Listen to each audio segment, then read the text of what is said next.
Royal family betrayed stars back in Harry and court to drag into a high-profile fight. Hello in a very warm welcome to LVT News Channel. Pre-trial hearings are known for being pretty low-key. Lawyers are only pulling out the big guns once the real court case starts. But when Prince Harry and his cohort of famous faces made a shocking appearance for proceedings at London's High Court last week, obviously he was trying to make sure the entire world knew that he meant business in his latest fight with Britain's press giants. Harry, along with people like Elton John, Elizabeth Hurley and actress Sadie Frost, are hoping that they're going to be able to take on Associated Newspapers, which publishes the Daily Mail. They are taking them to trial over what they say are privacy breaches, including illegally accessing bank account information, medical records, and also illegally recording phone conversations through phone tapping between 2001 and 2013. Unsurprisingly, AN is denying these claims and no witnesses were scheduled to take the stand, meaning that they simply did not need to be there, but it looks like these superstar claimants were excited to make global waves about their particular plight on the first day. Harry, who usually looks absolutely miserable when he's looking at press photographers, actually had a smile on his face for the cameras. He even offered an apology to a snapper that he bowled over while he was heading into the building. And once inside, boy, he didn't hold back at all, did he? He released a witness statement that was pretty shocking to reporters, editors, and even his own family. He claimed that his family kept him in the dark about the alleged phone tapping practices. Insiders that were telling Women's Day magazine there is a good chance Harry deliberately invoked his family to set up the possibility that they might be called on to testify if the case ends up going to trial. A source reports Harry is hell-bent on revenge and there would be a grim satisfaction on his part if he could force King Charles and Queen Camilla to the stand, which is something they never want to do. He's already made it clear he hates how they cooperate with the same press he believes made his life a misery. So this is his chance to get them back. It's certainly going to make for an awkward conversation at the family dinner table if Harry comes back to the coronation. When Harry came back to London from California to appear at the High Court, it was pretty shocking to everybody, including apparently the King and Prince William. It is understood that Harry told Charles at the very last minute that he would be coming to the UK and that he wanted to see him, but an aide ended up stepping in and saying that King Charles in fact was too busy to see Harry.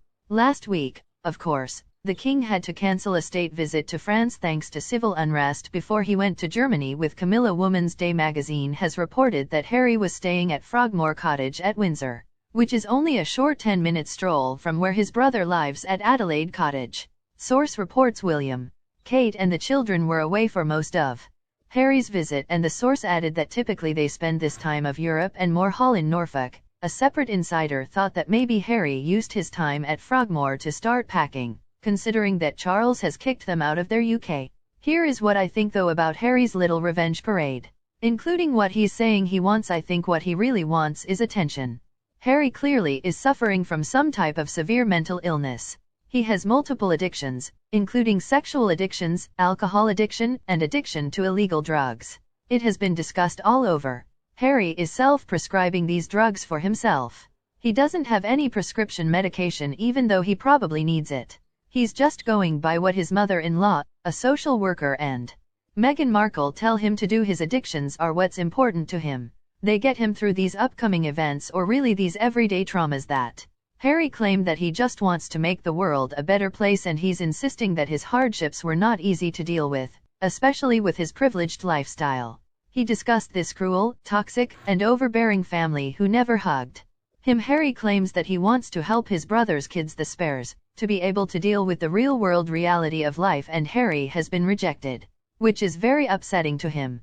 Harry really believed that his version of events is correct. He wants people to believe him. He wants people to put him up there on the throne. Not only jeer and boo at him, Harry wants to get revenge on his own family, and he also wants to knock down anybody who stands in his way of the throne. With that in mind, Harry goes out there and he tries to get as much attention as he possibly can. He wants the media to notice him. He's desperate for it and he wants the throne. I really do believe that no apology is going to be good enough for Harry. He wants revenge because the family is just ignoring him. His family is not going to give in to his demands. They're not going to listen to his interviews. They're not going to watch his movies, and they don't want to read anything about him because they know it's gonna be a bunch of lies. They refuse to get to know him through the media, and I don't blame them one bit. But Harry sees that as a slap in the face. He assumes that it's an insult. He realizes that at the end of the day, he's just not that important to them, and that makes him so upset. He does not like to be ignored. It is the story of Harry's life. He's always coming up short. He's always second best. He's always the backup. He is never going to be the most important person, and he's just sick and tired of working in such a hostile work environment. So Harry decided he was going to forget about his family and just walk away. But now we just see him fighting back because supposedly they treated his wife badly. But the family, of course, does not see that any apology is necessary. Well, Harry disagrees, and he's making deals by using his family's connections, and he's going to continue staffing the royal family in the back relentlessly for all of eternity if he can, with his crew of like-minded folks. But eventually even his most avid fans are going to get fed up when something new and shiny finally comes along. Harry does not have anything new or interesting to offer. He's just got the same old complaints over and over again. Obviously the royal family has been smart in keeping their science, and now Harry is to stop going round and round.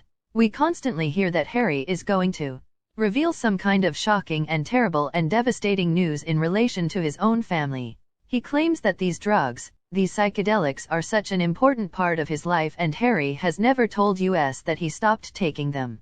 I'm pretty sure he still does, and they are illegal pretty much everywhere, especially in the US. But when we remove the facade, when we remove all the media headlines, what have made it, and Harry actually revealed that hasn't been proven to be a lie. Maybe the fight with William and William getting the biggest room could be true, but it's not really surprising. It's pretty normal for the oldest child in the family. And as for the rest of the nonsense, well, they just answer the first thing that pops into their heads, and that's why they're always having to change the narrative. They cannot stick with their story. But in other news, Prince George is going to be every girl's dream in about 5 years, just like William was at that age. I think that he is going to take after his father in that way, and their mothers also loved William, didn't they? George is going to be the next new thing, and the paparazzi are going to be chasing him down the street, and his picture is going to be on the front of every single newspaper. This is not going to be good for Harry. So with bated breath, citizens of the UK and the Commonwealth are waiting for the king to put an end to all of this nonsense. It's only going to take one pen. It'll take one paper and one signature, and until that happens, we're just going to have to wait. Because you know what? It's not a good way to make a living by selling out your country, your family, and your fellow soldiers for cash. Independent people don't demand money and services from their fathers. And if you support that kind of behavior, then well, that pretty much tells me all I need to know about you. He and Meghan decided to leave the fur because they wanted to, because you know what, they expected them to work for what they got, and neither Meghan nor Harry has actually worked a day since then. And even though their alleged charity foundation Archewell has only distributed less than 25% of the money they have collected, they made sure to register in Delaware, because Delaware is a state where they could legally tap 95% of that money and claim its admin charges. They really are the scum of the earth, aren't they? And you know what? I don't know where they belong, but I do wish they would leave my country. The US, I mean. What kind of person makes a career out of complaining? Who does that, and insulting his family too? It is such a shame that Harry was not so off course, and now it seems like he could not figure out anything meaningful to do in life. And you, what do you think about Harry? Please tell me your opinion below in the comment section. If you think my video is useful, don't be afraid to like and share with anyone else who would enjoy it, and please subscribe to LVT News channel to get more updates in the future. Thank you so much for watching. Have a lovely day, and I'll be back to see you in the next videos.